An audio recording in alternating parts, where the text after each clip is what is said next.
ప్రభుత్వ మెడికల్ కాలేజీల ప్రైవేటీకరణకు వ్యతిరేకంగా వైసీపీ చేపట్టిన కోటి సంతకాల సేకరణ పూర్తయింది. కోటి సంతకాల పత్రాలతో జిల్లా కేంద్రాల్లో వైసీపీ నేతలు భారీ ర్యాలీ నిర్వహించారు. అనంతరం సేకరించిన సంతకాల వాహనాలను జెండా ఊపి పార్టీ కేంద్ర కార్యాలయానికి తరలించారు. ఇప్పటికే జిల్లాల నుంచి పెద్ద ఎత్తున కోటి సంతకాల వాహనాలు పార్టీ కేంద్ర కార్యాలయానికి చేరుకున్నాయి. ఈ నెల 18న వైసీపీ అధినేత జగన్ ఈ కోటి సంతకాలను గవర్నర్కి అందజేయనున్నారు. దీనికి సంబంధించి మరింత సమాచారం మా ప్రతినిధి రమేష్ తాడిపల్లి నుంచి అందిస్తారు. ప్రభుత్వ మెడికల్ కళాశాలను ప్రైవేట్ పరం చేయడాన్ని నిరసిస్తూ వైఎస్ఆర్ కాంగ్రెస్ పార్టీ ప్రభుత్వ ఉద్యమాన్ని కొనసాగిస్తుంది. అందులో భాగంగా ఇప్పటికే రచ్చబండ కార్యక్రమాలు నిర్వహించింది. ఆ తర్వాత నియోజకవర్గ కేంద్రాల్లో ర్యాలీలు జరిగింది. అనంతరం కోటి సంతకాల సేకరణ పేరుతో పెద్ద ఎత్తున ప్రభుత్వ మెడికల్ కళాశాలను ప్రైవేటీకరణ చేయడానికి వ్యతిరేకంగా సంతకాలను కూడా సేకరించడం జరిగింది. కోటి సంతకాల సేకరణ పూర్తయిన తర్వాత నియోజకవర్గ కేంద్రాల నుంచి సంతకాలు సేకరించినటువంటి సంతకాలన్నింటినీ కూడా జిల్లా కేంద్రాలకు తరలించారు. ఆ తర్వాత జిల్లా కేంద్రాల నుంచి పార్టీ కేంద్ర కార్యాలయానికి తరలించడం కూడా జరుగుతూ ఉంది. పెద్ద ఎత్తున ఈ ర్యాలీ కార్యక్రమాల్లో వైఎస్ఆర్ కాంగ్రెస్ పార్టీ శ్రేణులు కూడా పాల్గొన్నటువంటి పరిస్థితి కూడా ఉంది.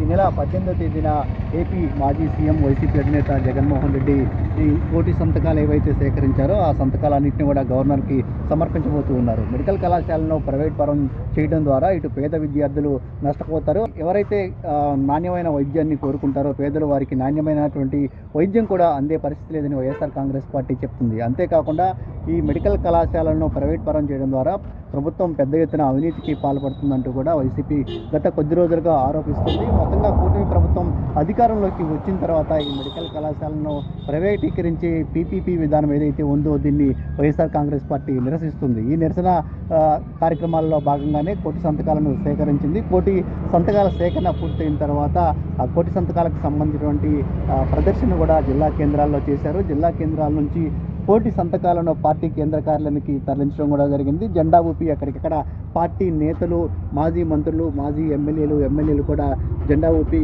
ఈ వాహనాలను పార్టీ కేంద్ర కార్యాలయానికి తరలించారు. ప్రస్తుతం మనం వాహనాలన్నింటి కూడా చూసినటువంటి పరిస్థితి కూడా ఉంది. ఇప్పటికే కొన్ని జిల్లాల నుంచి కోటి సంతకాల సేకరణ పూర్తయినటువంటి వాహనాలు ఏవైతే ఇంకా 18వ తేదీన జగన్మోహన్ రెడ్డి ఆ పార్టీ నేతలు గవర్నర్ని కలిసిన తర్వాత ప్రభుత్వం ఏదైతే ప్రభుత్వ మెడికల్ కళాశాలను పీపీపీ పద్ధతిలో ప్రైవేట్ పరం చేస్తుందో ఆ నిర్ణయాన్ని వెనక్కి తీసుకునే విధంగా ప్రభుత్వాన్ని ఆదేశించాలంటూ కూడా గవర్నర్ని కోరబోతూ ఉన్నారు. ఇంకా రానున్నటువంటి రోజుల్లో కూడా ఈ మెడికల్ కళాశాల ప్రైవేటీకరణకు వ్యతిరేకంగా ఏదైతే వైఎస్ఆర్ కాంగ్రెస్ పార్టీ ఇప్పుడు ఉద్యమాన్ని కొనసాగిస్తుందో దాని ముందు కూడా కొనసాగించే అవకాశం ఉంటూ పార్టీ నేతలు చెప్తూ ఉన్నారు. ప్రధానంగా వైసీపీ అధికారంలో ఉన్నటువంటి సమయంలో మొత్తం 17 ప్రభుత్వ మెడికల్ కళాశాలను తీసుకురావడం జరిగింది. వాటిలో 5 మెడికల్ కళాశాలలు పూర్తయినటువంటి పరిస్థితి ఉంది. మిగతా కొన్ని కళాశాలలు వివిధ దశల్లో నిర్మాణాల్లో ఉన్నాయి. అయితే కుటుంబ ప్రభుత్వం అధికారంలో చేసిన తర్వాత వాటిని పీపీపీ పద్ధతిలో నిర్మిస్తామని చెప్పినటువంటి నిర్ణయం ఏదైతే ఉందో ఆ నిర్ణయాన్ని వ్యతిరేకిస్తూ వైఎస్ఆర్ కాంగ్రెస్ పార్టీ తన ఆందోళన కొనసాగిస్తూ ఉంది. ఇక ఇప్పటికైతే కోటి సంతకాలకు పైగా సేకరించింది. ఆ సంతకాలు సేకరించినటువంటి ఏవైతే సంతకాలు ఉన్నాయో వాటన్నిటి కూడా పార్టీ కేంద్ర కార్యాలయానికి తరలించారు.